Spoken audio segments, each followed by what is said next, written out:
Now we have come to the moment where we have to make a decision. And in lesson 6, you will learn exactly how to do this. We have a working hypothesis, and now we would like to confirm or to refute it.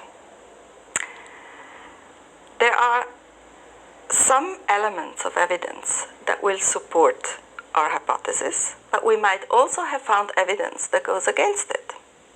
So, for example, consistent reports, a plausible mechanism, reproduction in an animal model, evidence of class effects, or the identification of specific risk factors are elements that strongly support our hypothesis.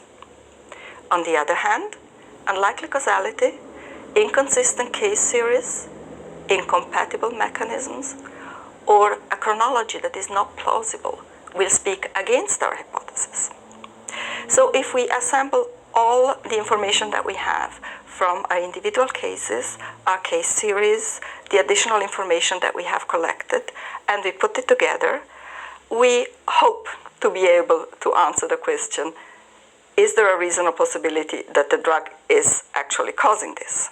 Sometimes we can, sometimes we cannot. It might well be that we have come across contradictory evidence. So, for example, case reports that point in one direction, speaking in favor of our hypothesis, and then in the literature we find results from studies that speak against it. So it might be difficult to come to a conclusion. On the other hand, we simply miss some information at times. Missing information per se is not a reason to dismiss a signal, because lack of evidence is not evidence of absence. It might be a matter of time.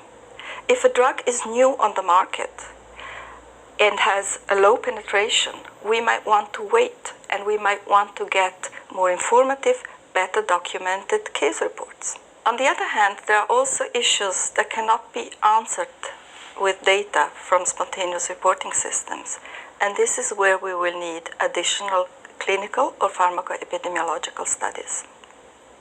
It is not always possible to come to a conclusion. Sometimes we can confirm the signal, sometimes we have to refute it, and sometimes we have just to live with the fact that we have no conclusive evidence. If we confirm a signal, the next step will be to think about how we can minimize the risk to the patient.